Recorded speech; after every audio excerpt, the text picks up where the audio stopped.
नमस्कार। तो कैसे हैं आप? और देखिए, इंडियन फुटबॉल के एक डेंजरस ड्रॉ के बाद अभी फिर से हमारा सिंगापुर से मैच है। और लास्ट मैच में हमने देखा कि एक ऐसा मैच हमको देखने को मिला जिसकी हमने कल्पना भी नहीं की थी। इतना हम खराब खेलेंगे, इतना ज़्यादा डिफेंसिव गेम प्ले हम करेंगे कि गेम ही पूरा खराब हो जाएगा। और जो होप हमारी बची हुई थी कि एशियन कप शायद हम खेलेंगे, वो बिल्कुल एंड की ओर जा रही है कि शायद नहीं खेल पाएंगे।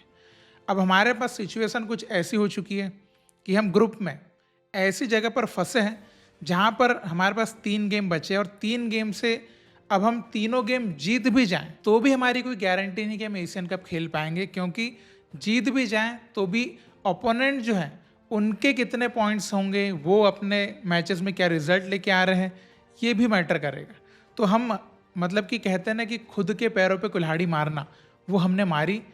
ये जो लास्ट गेम हमने ड्रॉ किया, अभी आप सोचेंगे कि शायद ये अब जीत जाएं, तो अभी हम बहुत बुरी तरह से गड्ढे में फंस चुके हैं और वहां से हमको कोई दूसरा ही निकाल सकता है। यानी कि हमारे ओपोनेंट अगर अपने सारे मैचेस हारे और हम हमारे सारे मैचेस जीत जाएं, ऐसा कुछ होगा तो ही हमारे पॉइंट ऐसे कुछ हो पाएंगे। क्योंकि अगर हम सारे मैच भी जीतते हैं तो हमारे टोटल 11 पॉइंट हो पाएंगे, और अभी हांगकांग के ऑलरेडी 7 पॉइंट है। तो उनकी होप और उनकी पॉसिबिलिटीज ज़्यादा बनती है। हम केवल ऑप्टिमिस्टिक तरीके से सोच सकते हैं, वो तो प्रैक्टिकली जो है रियलिस्टिकली जानने का सोच सकते हैं। और देखिए, लास्ट मैच से हम ये समझ चुके हैं कि सिंगापुर केवल अटैकिंग फुटबॉल खेल रही है, और इसी के बदौलत उनको सब कुछ मिल रहा है। पोजीशन भी उनके पास आता है, बहुत अच्छे अटैक्स भी वो बनाते हैं, और कॉन्फिडेंस भी धीरे धीरे उनके प्लेयर्स का बढ़ते आता है जैसे जैसे मैच में टाइम बीतते जाता है। लेकिन हम जहाँ डिफेंसिव खेलते हैं, हम खड़े रहते हैं पीछे, हम क्लियर मारते रहते हैं, ना प्लेयर्स के पास कॉन्फिडेंस आ पाता है, ना कोई अच्छे अटैक बनते हैं। तो एक ही चीज़ हमको यहाँ पर फॉलो करनी है कि हमको अटैकिंग फुटबॉल खेलना है। भले आप होंगे डिफेंसिव माइंडसेट वाले कोच, आपका बहुत जाना जाता है कि आप डिफेंसिव टैक्टिक्स बनाते हैं, उससे आपने कुछ उखाड़ा होगा पहले। यहाँ जो है ना, अभी जो सिचुएशन में आप फंसे, यहाँ पर खड़े रह के खेलने से कुछ नहीं मिलेगा, क्योंकि यहाँ पर आपको 3 पॉइंट चाहिए ही चाहिए हर मैच में। तो अभी आप जो आपका डिफेंसिव माइंडसेट है उसको हटा के आपको अटैकिंग माइंडसेट बनाना ही पड़ेगा। नहीं बनाओगे तो केवल गाली मिलेगी, रिजल्ट तो कुछ मिलेगा नहीं। और अब खालिद जमील के ऊपर ज़्यादा सवाल खड़े हो रहे हैं, क्योंकि उनकी डिसीजन मेकिंग पे ही सवाल आ चुका है एज अ कोच। क्योंकि देखिए, सबसे पहली बात, अपुया और सुभाषिस बोस को अभी रिसेंटली उन्होंने इंडियन टीम स्क्वाड में ऐड किया है। तो वो ऐड नहीं किया है, वो प्लेइंग 11 के प्लेयर्स है वो, क्योंकि खालिद जमील समझ चुके कि अब उनको ही बुलाना पड़ेगा। ठीक है, तो अब बात यहाँ पर यह आती कि इनको आपने पहले क्यों नहीं लिया अगर आपको इनको अभी लेना था।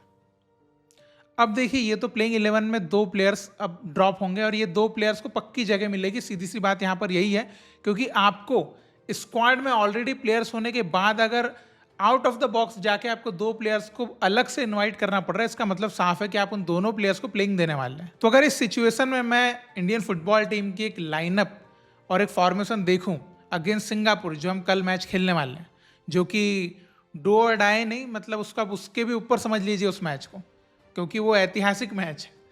तो उसके हिसाब से अगर मैं एक लाइनअप प्रेडिक्ट करूं, या जो मैं समझता हूं कि ऐसे खेलना ही चाहिए, ऐसे फॉर्मेशन से, तभी हो पाएगा। तो देखिए, मुझे लगता है कि 4-2-3-1 formation will be very good. एक अटैकिंग फॉर्मेशन है, और ये फॉर्मेशन हमको डिफेंस में भी एक स्ट्रेंथ देती है और अटैक में भी अच्छा खासा स्ट्रेंथ देती है। बहुत ही सही फॉर्मेशन रहेगी हमारे लिए, और ऐसी फॉर्मेशंस में हम पहले इंडियन फुटबॉल टीम में खासकर खेल चुके हैं। ये कोई नई नहीं रहेगी, प्लेयर्स के लिए तो कोई नई नहीं रहेगी, या तो क्लब लेवल पे या फिर इंटरनेशनल लेवल पे पहले खेल चुके हैं। अब खालिद जमील इस फॉर्मेशन को बहुत ज़्यादा प्रेफर नहीं करते, तो ये अब उनकी सोच है। हमारी सोच तो है कि अभी सिचुएशन के हिसाब से आप ऐसे जा सकते हैं, बिकॉज अटैकिंग फुटबॉल हमको खेलना पड़ेगा। तो उसमें देखिए, गुरप्रीत हमारे कीपर हो जाएंगे, बिकॉज गुरप्रीत एक ऐसे प्लेयर है जो भी हर मैच में अपने आप को प्रूव कर रहे हैं। फिर बैक फोर में आपको जैसे कि पता है संदेश झिंगन अवेलेबल नहीं है, तो यहाँ पर एक तो सुभाषिस बोस को भी लेकर आ चुके हैं। तो ये पक्का ही है कि सुभाषिस बोस को आप लेकर आए हो, मतलब कि अभी इतना अर्जेंसी में, तो इसका मतलब आप उनको प्लेइंग देंगे, तो वो लेफ्ट बैक हो गए।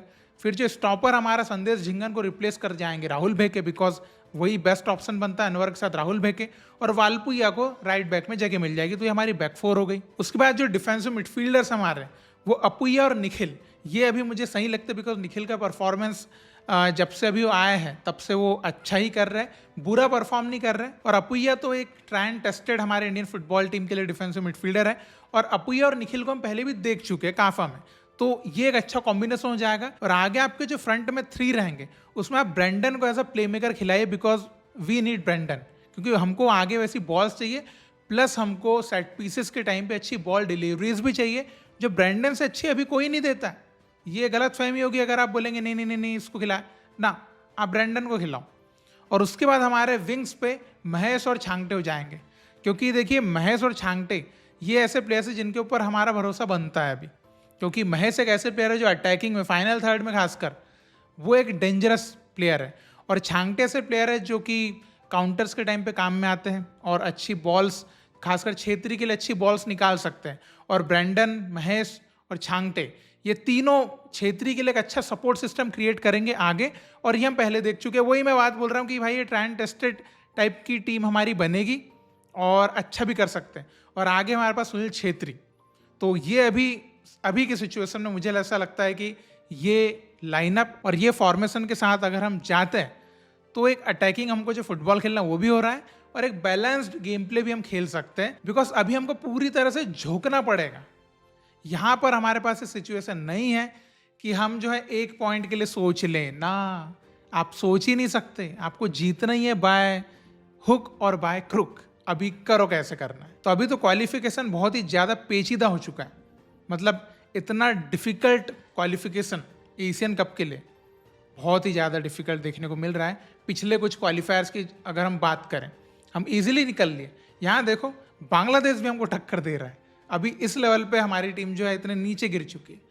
तो देखते हैं कि अभी क्या होता है, कैसे खालिद जमील अब सोचते हैं, बिकॉज मुझे नहीं लगता कि अगर अभी भी वो अपना डिफेंसिव वाला लेके चल रहे होंगे तो हमारा बेड़ा गर्क ही होना है। तो आपके क्या थॉट्स हैं सिंगापुर वर्सेस इंडिया के सेकंड मैच के ऊपर? जो भी आप कहना चाहें जरूर कमेंट में लिख के बताइएगा, और बाकी चीज़ें लेट्स सी हम करेंगे बात मैच के बाद। फिर मिलते हैं, जय हिंद।